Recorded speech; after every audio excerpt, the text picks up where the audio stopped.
What's up? What do we got? How's it going? Good, buddy. We're going to do the first of what's going to be a lot of chapter by chapter kind of reviews. And for you guys out there, these are designed to accompany the book. And our plan is to, at the end of each chapter, go through, have a little discussion, give you some kind of bonus material to get the whole picture.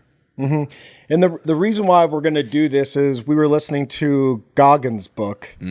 And they kind of made it like a podcast at the end of, I think it was every chapter, right? Or certain whatever. And I thought that was a great idea. It was. So blatantly stealing it. Yeah. So we're giving credit. So instead of doing it like on the Audible, which we will definitely have, we're just going to do, we started the UNAFRAID podcast. And this is one of the things we're going to do is talk about our chapters because we've got more book projects coming. And then the way the chapters are designed to do are designed is we obviously tell a story of a certain section of life, and then we have the hot wash. And the hot wash is, or a debrief, if you want to call it that, is what that is in the military is when you get to after a certain event, a training exercise or an operation, you bring everyone back when everything's fresh in their minds and you talk about it. So we kind of hot wash each chapter and kind of give lessons learned that I picked up along the ways that made me better, things that I messed up, and there's quite a bit if you haven't read it yet, but there's a lot of mess ups and stuff that I want to give to the audience, my children, and people that are listening. Is like, hey, try not to make these mistakes because they weren't fun. This book is really a hot wash in your life. It really is a hot wash. Yeah, it's we lay it out. We lay it out. And there's some of the most unique and insightful parts of the book are those comments where you can go back and this book is, it's all out there, very honest. It's a good book, punches but pulled. adding that hot wash is freaking money. And that was your idea. I really like that. The little debrief points. So all right, chapter one, alpha. We use the phonetic alphabet like the military, so the chapters are Alpha, Bravo, Charlie, etc. So we're gonna start with Alpha, which is your childhood. Seems like a pretty nice, normal, like no major life events that would have messed you up, other than maybe divorce, and we'll talk about that in a minute. But right? Sounds like a really nice childhood. Normal. I had a good childhood. Hearing about other people that have certain other childhoods. Yeah, right. I thought I was very fortunate. I have no complaints. Do I wish certain things didn't happen or did happen? Yeah, I'm sure anybody would say that. But no, I had a very good childhood. And probably everything that did happened for a reason. Influenced you in some way. 100%. Yeah. Was there anything in your childhood, maybe this is the divorce, maybe it isn't, that you think gave you that inner toughness that you showed later? I don't even know if I knew what inner toughness was back then, but obviously something was forming. I mean, probably like I've said on numerous podcasts, is like the movies. If I'm going to go back and kind of pinpoint where that toughness came from, it'd probably be when I started swimming. Yeah. And my coach, Lyons, like just how he fit into the swimmers on the team. Because swimming's a butt kicker. Like wrestling and swimming are the two hardest sports. I was always told. I believe that. I've done both. Wrestling not too long, but they're freaking nut kickers, man. Like you work. I remember doing swimming. You're getting there at 4:35 in the morning before school, and then you have another practice after school, and that was I think 3 or 4 times a week. But you practice after school every single day and on Saturday. And tell me about your first time in the pool after deciding you didn't want to go out for football again. Yeah, I didn't want to do football anymore because I just wasn't big. And I remember telling my dad when I came in that, Dad, they're too big. He got that straightened out now, by the way. Yeah, I fixed that. Yeah, I could. They jumped in the first thing to kind of see what you have, and I swam before, so I was confident. And I did 25 yards, and dude, I thought I was gonna die. I was like, holy shoot, this is freaking crazy, man. And it was tough, and that's where it started. Yeah. I mean, that could have been a workout in itself, one length of the pool. Do you remember guys quitting in swimming? I mean, there was guys that would show up and like, this isn't for me, but really they just didn't want to work. Right. That's what I would, attribute it to. So, but yeah. So Alex the cat. Oh boy, we're jumping from swimming to cats. Yeah, I think we don't want to leave Alex out. I want people to understand. There's animal lovers out there that might think you're some cruel, sadistic human. Yeah, and Alex probably was. Alex lived a long life, right? He did live a long life. Yeah. Yep. No, maybe some trauma. He might have had some PTSD. Yeah. And TBIs. No, he was Alex the Black Cat. I named him off of Jean-Claude Van Damme's character in Double Impact. They were twins. Jean-Claude Van Damme played both of them. They're both like martial artist badasses. It's good guy, bad guy, right? Well, ish, but they both came together and fought the bad guys. It's been a while since I've seen that. It's such a great movie. But Alex was the bad guy, the rough, tough dude in the show. So that's how he got the name Alex. And I kind of treated him like a little brother. Yeah. I mean, I would hold him under the blankets and jack him up, and then I would kind of hold his paws, act like he's beating me up, and then I would like come back to life stronger than ever, then take him down and throw him off balconies. I was unfortunately the Alex the cat in my family. So I had an older brother who treated me like Alex treat the cat. like this. So you can it's not so bad. You unfortunately, a little twitch now and then. Dude, the best part though was like they used to sell those. They might do it. Might still do it. Is they sell those boxes of catnip. Yeah. I'd get like a bowl of catnip and I'd take his face and I'd like kind of put it in there to get him freaking super amped and just want him. We would just mess around, throw balls, like just be stupid. And I would get him hopped up on that stuff all the time. So PETA right now is boycotting this book. Right now, they're actually sending their PETA SWAT team to come arrest us. Probably just me, but. So one of the things that happens fairly early in the book, and then we don't revisit it until quite later on, is kind of your introduction to religion. What was? Talk to me a little bit about that. Yeah, that's because it seems. I mean, honestly, it's one of those things in the book that if I didn't know you, I would say this is BS. Right? He's just putting this in there, and we were writing it, and I was like, man, this sounds like BS, but I tell you, this is the truth. This is literally what happened. And if you want to believe the cool combat stories that come later, you gotta believe this. You gotta go all in and believe this part too. I mean, this pretty much shaped my spiritual life for decades. So it's very real, and I was deceived for sure. And what it started was my parents, and I don't know, but it was around that time my parents were divorced or were getting divorced, and you know, children, they all handle things different ways. But I woke up and like I just woke up and kind of sat up in my bed, and I looked over to my left, and there was like there's a silhouette of Jesus, like what you would see in like the pictures or when I was a kid, like at church or whatever. He was wearing the white, beautiful flowing robes, got his perfect hair, perfect beard, and he was like transparent, like I could see Brad Pitt in Legends of the Fall. Brad Pitt, not as I can't say that, not as good as Brad Pitt, because Brad Pitt's not as good as Jesus. But I mean, just like perfect, no facial expressions, just kind of staring at me, and it was very peaceful. Like it wasn't like. I mean, you usually wake up, you see somebody in your room, you're like, well, what's happening? But I knew instantly who it was. And it was very peaceful. But you could see through him, because I remember I could see my magazine, like had the Nat Geo and the Highlight, you know, where you do the word find, all those magazines in my bookshelf behind it. And I was like, just like taking it in. I mean, still like in shock. I mean, I wasn't like, oh, cool. Like I had no to say. I was just like staring. And then all of a sudden he disappeared and it just pitch black. I mean, blackest of black in my room. And this overwhelming terror feeling, I was so scared, man. And I like tried to talk, to yell for my mom. I was like frozen in my bed. And I couldn't move. I was like, ma. And I finally got the word mom out. She didn't come. I finally got enough to like dash out of my door when the door was open. And then she was like right to the left. So her room was right next to mine. And I crawled in bed with her, and I'm sure she said, "You okay?" And I'm probably just said, "Yeah," and just went to bed or tried to go to bed. Right.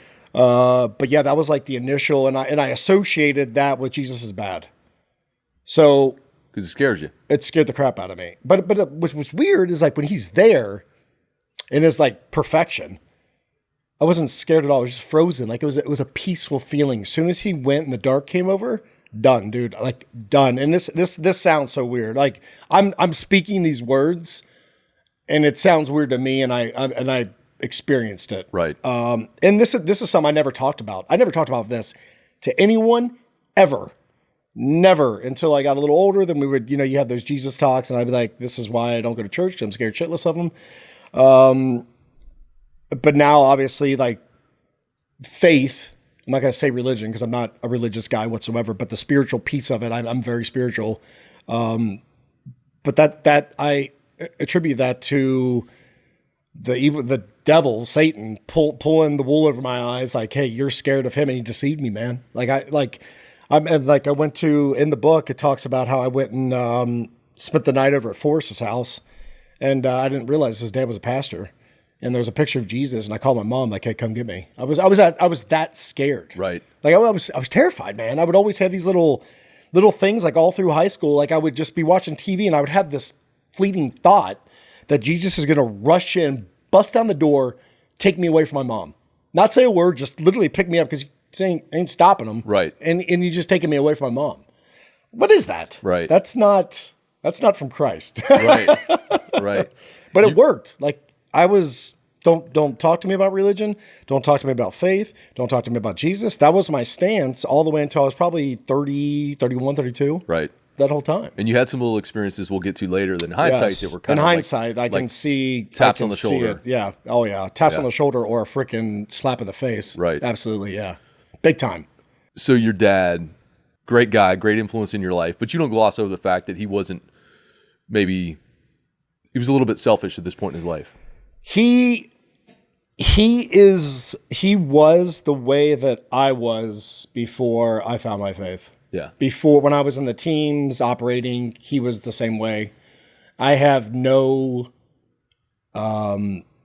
hate towards my father. I love him so much. He's a good man. I'm getting choked up on this one. But he didn't have the best childhood. You have to go back, right? It always stems in childhood. Yep. Like he had a rough childhood. And he took what he knows, because as you know, being a father yourself, there's not an instruction manual. Step one. Right. Be nice. You go back to what you experience. That's your frame of you reference. go back to like, this is what I think this is the right thing. And you know what's wrong, but still you kind of fall into that groove, which you're trying to stop yourself from doing, but there you are. And I found myself doing the same crap. Right. But no, he wasn't present. He wasn't present, but I like I said, dude, I don't hold anything over that man's head. He's a good man. But he did inspire you. Oh, he inspired me more than anything. That one, and then we talk about in the book. Oh, man. The anchor. God. Yeah, we went down to Dale Hollow, which is a lake down in like the northern part of Tennessee. We'd always get a houseboat and stay for a few years. That'd be fun. A couple of days. And when you get the houseboat, there's always like a little baby boat, like not a canoe, but like what are they? Like a dinghy? Yeah, like a dinghy or like a smaller boat, like a little motorized, like 35 horsepower or something. Yeah. And a launch. There you go. There's probably 1,000 words. Yeah. Give me one more. Come on. Come on, buddy. Synonym. You're a word guy. You're the writer. You're the Navy guy. You're the boat guy. That's been on a boat for like 3 weeks. Right. But he was pulling up the anchor, or he threw the anchor over or something, and like the rope came up and there was no anchor on it. Or they went to go throw the anchor over and it wasn't attached to the rope. Okay. So it was like, oh boy. So my dad, he just like, we're all watching, like it's just like slow motion, like there it goes. Or yeah, that's what he was throwing it over and it wasn't attached. Like you would just assume, right? Assumptions, right? You would assume that the rope's attached to the eyelid of the freaking anchor. He throws it over and the anchor just goes down deep 6 and there's the rope. And so he's like, crap. I'm sure he said shit, but he just kind of goes, well, and he just 4 seconds later, if that, the dude's diving in, dives down, he's underwater for maybe, I don't know, but it seems like an eternity. I'm like waiting for my dad that like the bubbles are ceasing, and he comes back up with a freaking anchor. I'm like, what dude? What, he's tough as nails. Like that is so cool. It's like, and what I learned in that was like, he didn't need to talk or ask, what should we do? He's like, I'm just going to go do it. It might work, it might not work. And it happened to work for him. Yeah. And it's not the cleanest of water. Right. You know, it wasn't like doo-doo brown, but it wasn't, I mean, it's definitely a little murky. You weren't in the Bahamas. Yeah. But he goes in there and he gets it. And it's like, and that just showed me a lot about work ethic. Like you want something done, go do it. Right. And that has stuck with me. Like through my whole career, that was like a motivating factor. Like go do it. Just go do it. And then things change, obviously, when you're working with a team and you kind of like see how that works, but you know your piece and whatever it takes to make that team work better. And like that one event, we were writing the book. I think I told you this. I took a picture. I sent it to my dad. I texted it to him. And he's like, dude, I don't even remember that. And I'm like, I do. I'm like, and then he's like, okay, I think I remember what we were talking about. But dude, it is like stamped in my brain of work ethic. Like we don't need to talk about it. Like if you know you need milk, go get freaking milk. Right. If you know that the baby's diaper needs to be changed, go change the diaper. We bring up diapers because, well, we'll get there. Right. So, but yeah, it was awesome. Like, so that was such a great influence. And I know it seems so small, but it wasn't to my brain, to my eyes at all. Well, it's the first example of an ongoing theme in the book, which is people influenced you in ways that they never even understood by their words and actions. And what I always say, you never know who's watching. Right. You never know. And we forget that. I forget that sometimes as being an adult with my children is like, they're watching, man. All the time. They're like freaking hawks, just watching what you do, Good or say bad. what you say. They get it all. Yeah. They get it all. What's that Rodney Atkins song, Watching You? Have you heard that song?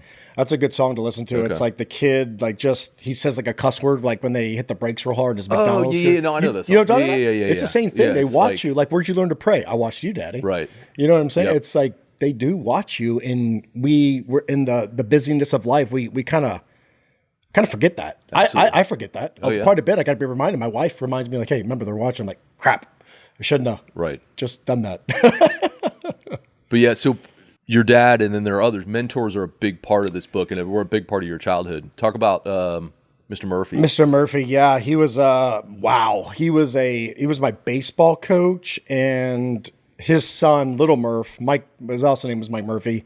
He was my best friend growing up for sure. Like every weekend we were spend the night. Like one weekend he'd be at my house. One weekend I would be at his house. We would play basketball. We'd freaking have the boombox on our shoulder and listen to Metallica and Skid Row, right. 18 on Life, just singing it out loud, drinking the Huggies drinks. Freaking. I listened to that on the way to the airport. It's such a great song, dude. Skid Row rocks, man. Sebastian Bach had his perfect voice. But like we would just play sports. We're the same baseball team. We'd be chewing seeds, like the cool stuff, right? And but his dad was in the Army, and then he got out. Vietnam guy. And then he went to become a cop. And I know he was at the FBI a little bit. Then he kind of moved departments. I'm not sure exactly. I was too young to understand. I just knew he was a cop because he always had a gun and badges. He had a mustache? And it was cool. He had a beard. Okay. He was like ahead of the game. He was ahead of the game. Like he's badass. But we'd always sneak downstairs, and they had a gym, makeshift gym in the basement. And we would go down and just like peek around, just watch him jack and steal. He would always wear like cut up scrubs top, like his arms showing. It was so freaking, I don't know why it was so cool, but it was so cool. But he was like very, like we go to baseball practice, and he was very fair and firm. Like he used such great leadership traits. I was like you didn't want to mess with him. Not like in a fear tactic way. Didn't want to let him down. You don't want to let him down. Yeah, but the same thing with Larry. Or my dad. Right. Like I still reach out to my dad. Like, hey, guess what I accomplished? Like I have to tell him because I want to be proud of me. Like I think all kids, no matter what age, you want your father to be. Absolutely. Would you agree with that? You want your father to be proud of you and show the accomplishments and stuff. And but yeah, Mr. Murphy, like during baseball practice, he was always very fair. But I tell you what, man, you messed up. He was very firm.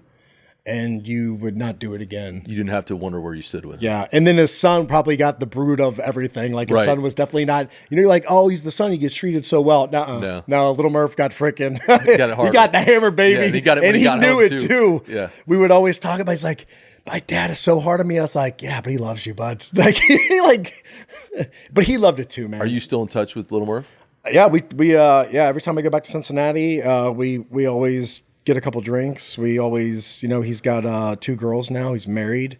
So we have him over to my mom's house but yeah, we definitely stay connected and, text and all that good stuff. But Mr. Murphy passed away a few years ago, which was like, went to his funeral, which was just horrible.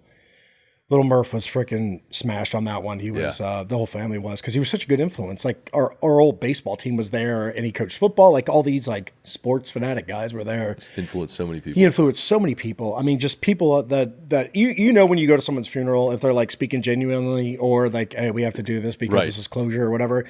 It was so genuine. Like the people, just the sidebar conversations talking about this man. Right. He was a freaking he was a Goliath of a man, but he was so gentle. If he, like I said, man, firm and fair.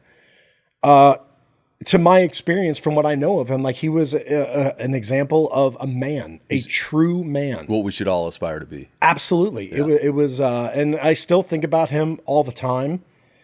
And he's just a good dude. He's like I would say my second father for sure. Because we played so many sports and he was always there with his son and stuff. So, do you think he kind of lit your fire for working out that you?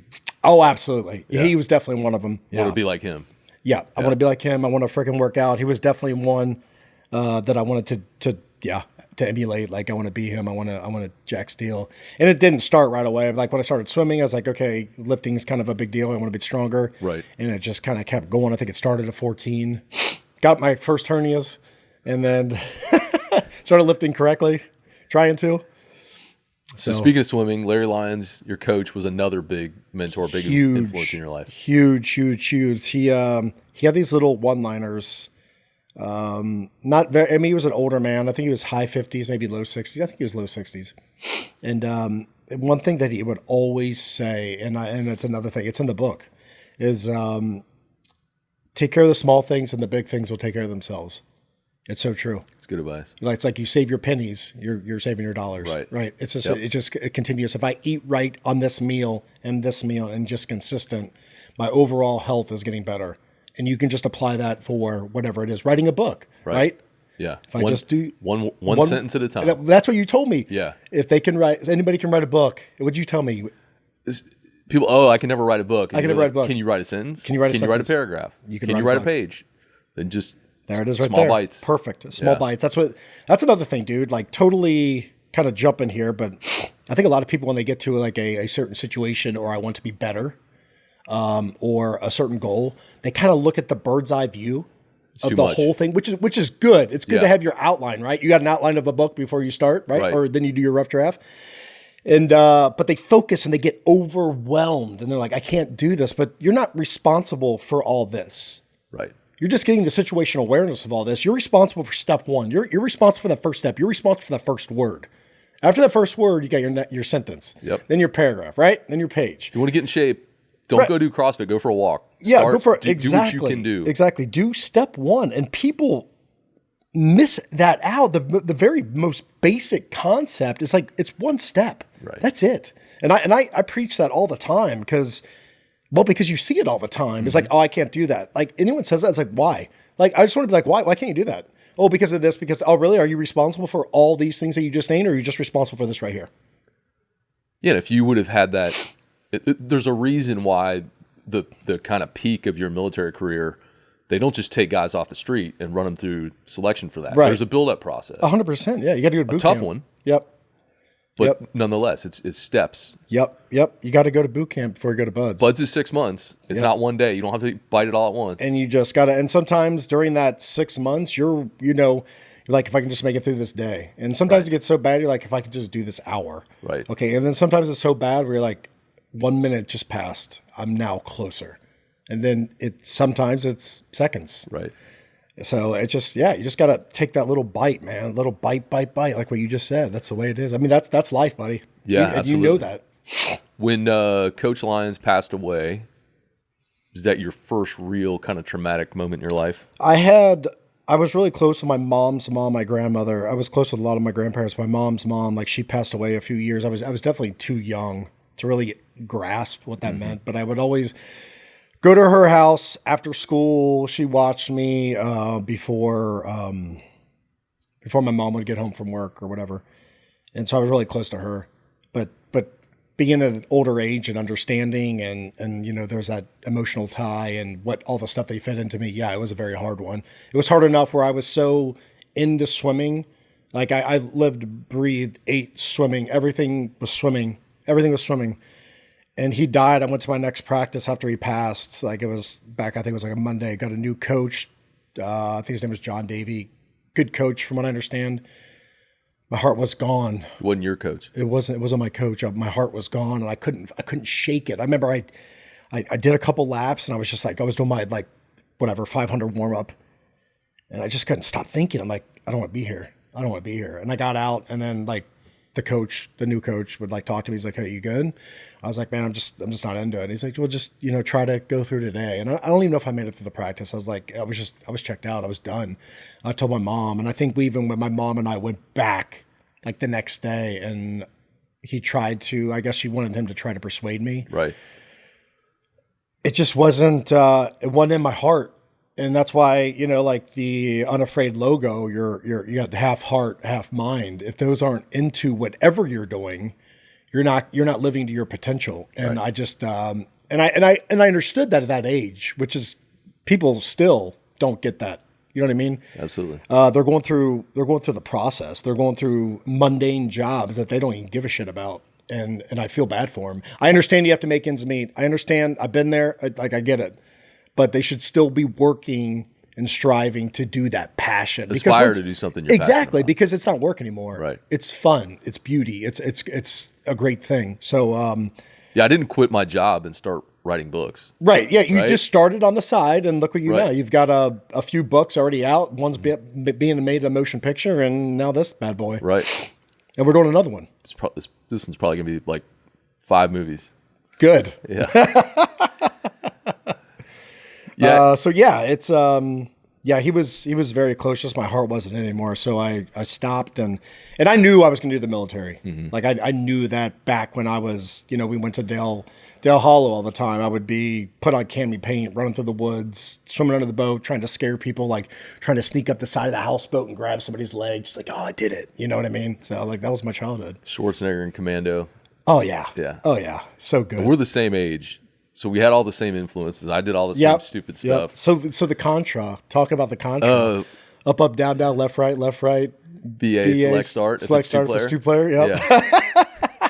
That was when we talked about that. I was like, all right, if you're not from our generation, you don't understand that. You never will.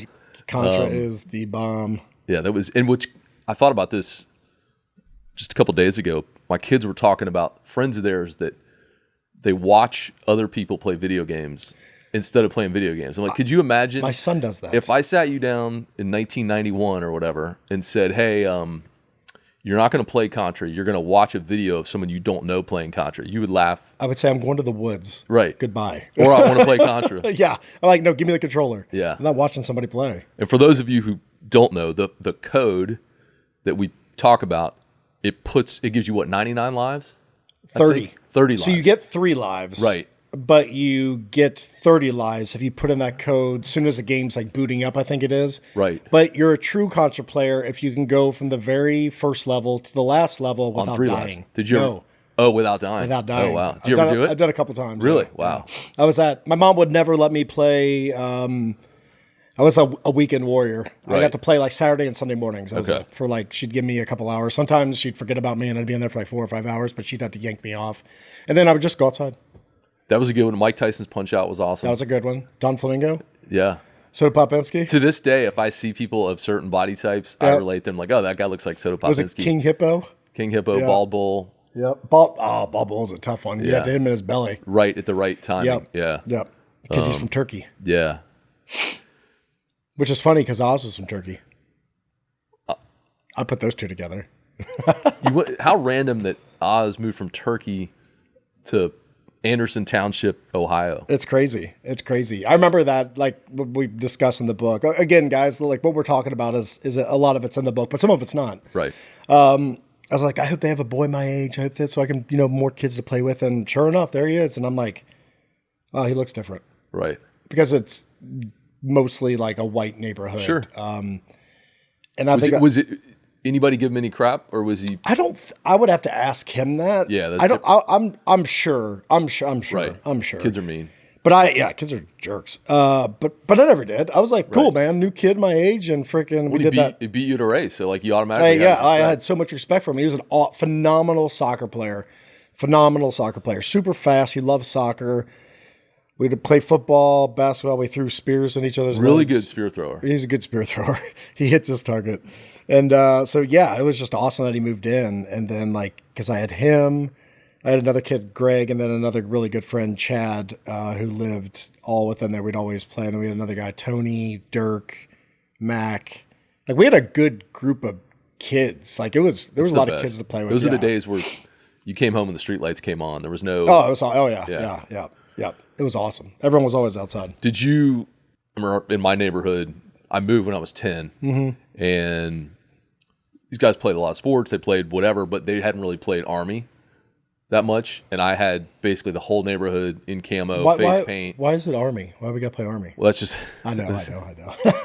We hadn't heard about SEAL teams yet. So basically, I recruited all these kids to play Army with me. Did you, or were these guys already predisposed to that? Or I think the only one, Oz was the big go chill in the woods dude. A lot of things, most of the other guys, we had a big field. We had like a Laverty Lane Park. It was like there was a basketball hoop and then a huge field with a baseball diamond. So we could play whatever we wanted. And there was like a jungle gym back there, I think. And then there's woods like surrounding it. So you got the woods, playing the jungle gym, then there's ponds, go fishing.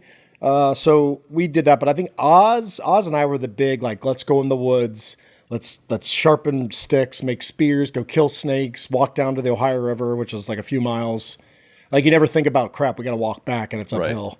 Right. So we did that a lot. We'd find like tracks, not even knowing what they are. Like, oh my God, there's definitely like Bigfoot's back here. Yeah. Just like stuff like that, dude. We make forts, all kinds of stuff, man. It was awesome. It was like the best time of my life. Real life boy stuff. Real life stuff. Yeah. I became a man in those woods for sure. Not a lot of, it didn't seem like girls were your focus in your teenage years. Not at all. Get away from me. I just want to hang out and play with boys. Yeah. Yeah. In a fun, sporting way. Right. I'm back there now. Yeah. So you always knew you were going to be in the military, but at some point you kind of shift to where that's your focus. And that, I would say that's after you quit swimming. That just became... No, I wanted to before I started swimming, but there was a portion of my life when I started getting pretty good at swimming. Like I went to districts. I didn't make state. What were your events? I was distance freestyle, so the 500 and then backstroke. Okay. I would do the 100 backstroke. And then some relays I would do like backstroke. But I wasn't like, I was getting good enough where I got district. I think if I stayed the next year, the way I was improving, I probably would have gone to state. Okay. I wouldn't have taken state, I'm sure, because there were some dudes that I learned were juicing, in high school, which I didn't even know what that was. Yeah. And, but I wanted to go to the military. But there was like, when I was junior year and I realized I was getting so good, I was like, crap, man, like I'm able to get like a scholarship or go swim for a school. So I thought about that. And then maybe like I'll do the FBI, or I always want to do something with guns and bad guys or whatever it was. But once the swimming thing, once the Larry Lyons, and is that part of my process? Was that like, hey, this is where your focus needs to be? And so my buddy went, like I told you, as we know, went to Marine Corps boot camp a year ahead of me. Mm-hmm. And he was the guy you swam with. I swam with him. Called him Steak. And I went down there to his graduation. I just fell in love with the obstacle course and people boxing and playing bugle sticks and the uniforms. It intrigued me because it was my first real life glimpse of the military. Right. So seeing that, I was like, dude, I'm doing this. Like, and I went to the Marine Corps because I was like battling like Army, SEAL teams, because SEAL teams always been number one. Like, but like it's just like it's all the stuff beforehand that you're like, because like you look at the uniforms, you're looking at patches, you're looking at candy paint, and you ain't getting that until you get to the SEAL teams. You're getting a freaking whatever that dumb hat is that I don't know. Whoever designed that should be freaking fired. And I mean, he's dead now, but yeah, I don't give a crap about tradition. I give a crap about like, hey, we need to look like a fighting force. You don't look like a fighting force. That was a Dixie. It's a Dixie cup. Dixie cup? Yeah, Dixie cup on your head. It is the dumbest thing I've ever seen. With your dungarees? It's so dumb. It's almost like it's a prison uniform, basically. It's ridiculous is what it is. And not a fan. And so it was, all right, Marines it is. Like, that's it. Because I remember having the brochures out for each one, just like looking at the pictures. I mean, it was sprinkled. I mean, it just, it was not, it was used and abused brochures from the recruiter's office. Because you can't do it until you're a certain age. You got to finish high school. You had to finish high school, but I was 17, so your parents just got to sign you. for you. Yeah. So, but you start wanting it when you're 9 or whatever. So like you have to spend years where you can't do it, but you just think about it, you read about it and everything else. And you find yourself like sneaking around your neighborhood and being a peeping Tom, but you didn't realize that was bad. You're just trying to train. What we did, which is kind of cool. I've never heard anybody else doing this. It was probably late 80s, early 90s, and everybody had the same cable box. Mm-hmm. And so everybody had the same remote. Oh, no. And we would go around the neighborhood and go in people's sliding glass doors, and we would change I know exactly the what you're channels. talking. We did that. Yeah. We did that too. Here, I thought we invented something in South Florida. Well, that's so funny. I know exactly what you're talking about. That was great. Did you ever heard of the purse trick? Mm-mm.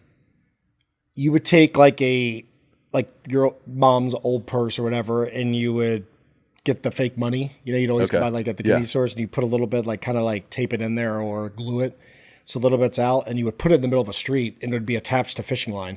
Oh yeah, I've seen that with money, not with a purse. Yeah, and you would go like hide in the bush. Like you'd have to get the perfect corner house where there's bushes and like that, and then your first time finding an ambush site. This is when this is what Murph and I would always do. Right. And then when they get out, a lot of them, some would just drive by. Right. Some would get out, and then when you get out, you like yank it and you just take off. It's the funniest thing in the world. I don't know why, but back then it was so cool. Yeah. Now they'd put it on. Now it would be a TikTok video. Now it's a TikTok video, or I'd hurt someone's feelings and I'd get tried. You'd probably get arrested. Yeah, because it was offensive in some way. Yeah, I think if both of us grew up now, we'd be locked up for life. Probably, yeah. You can't do anything anymore. You're supposed to watch an iPad. So you get back from that graduation. You're now a year out, roughly, from when you can be there. That senior year is pretty focused on getting ready for the Marine Corps, right? Yeah, it was. I kind of just enjoyed it. Like I did a lot of Frisbee golf. Did some drinking. I would steal my mom's alcohol. What was it? Who turned you on to that? Where did that influence come from? Man, I don't know, dude. Like I remember exactly for me. Yeah, I don't know. I don't know. Okay, it wasn't any one. What was your? I was over at a buddy of mine's house, and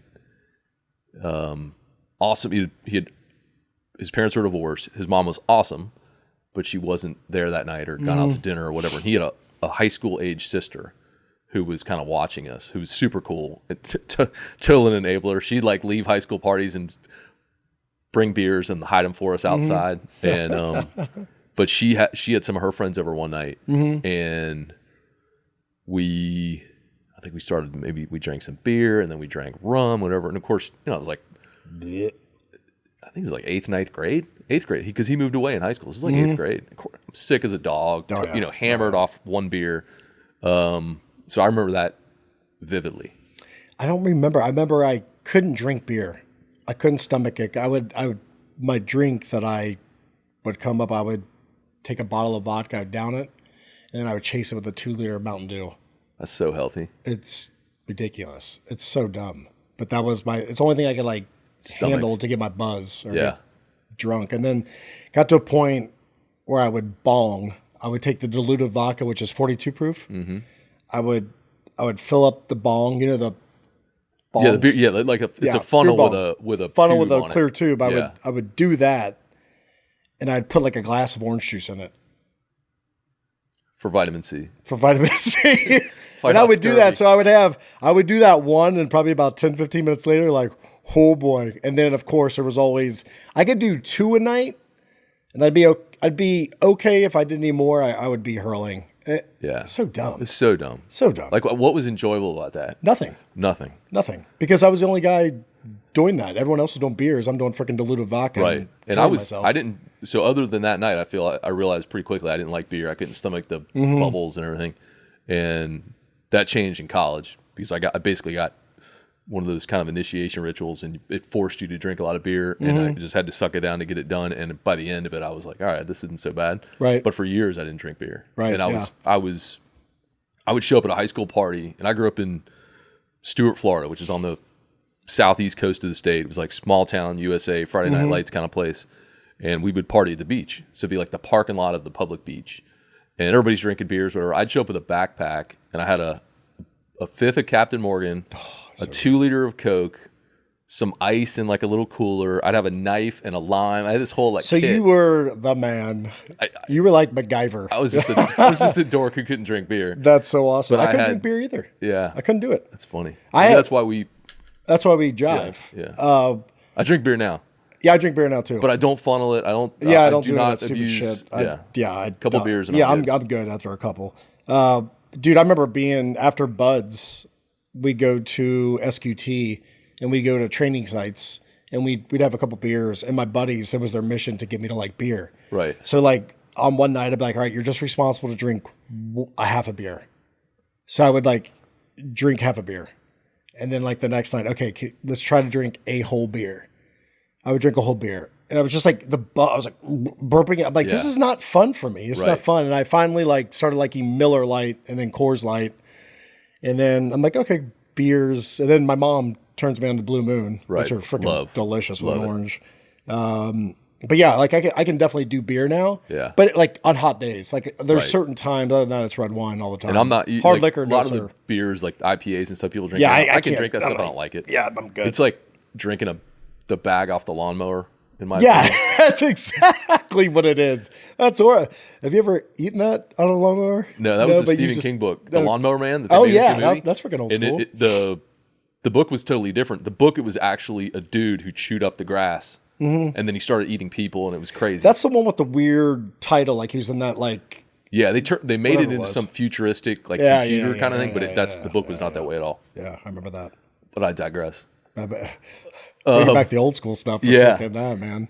The extreme drinking, we should probably call it, is a window into the kind of person who then goes on to have the kind of career that you had, right? These aren't normal people get you normal results. Mm-hmm. You're not going to fling yourself off the ramp of a C-130 in the dark over a hostile country if you're just like this super normal, mundane. Yeah, I mean, you have to have a different relationship with fear. There's definitely a different mindset. I mean, there's definitely some dudes that are freaking, I would say, more mature than I was. But I was a 0 to 100 for everything I did. I mean, you can ask my mom if like I got into rock climbing. I got all the gear and that's all I would do. A couple months later, all right, now it's this. Yeah. A couple months later, it might be something like this. But I was always like, if I do something, it's all in.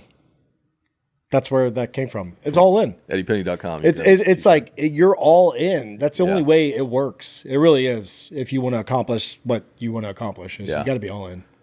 So let's talk about you. You graduate high school.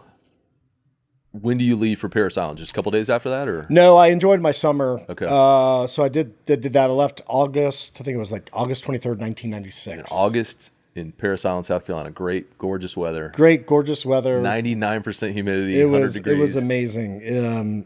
It sucked. When you get on the bus or at whatever point that you're now going, I mean, you got to be scared, right? Kind of fear the unknown.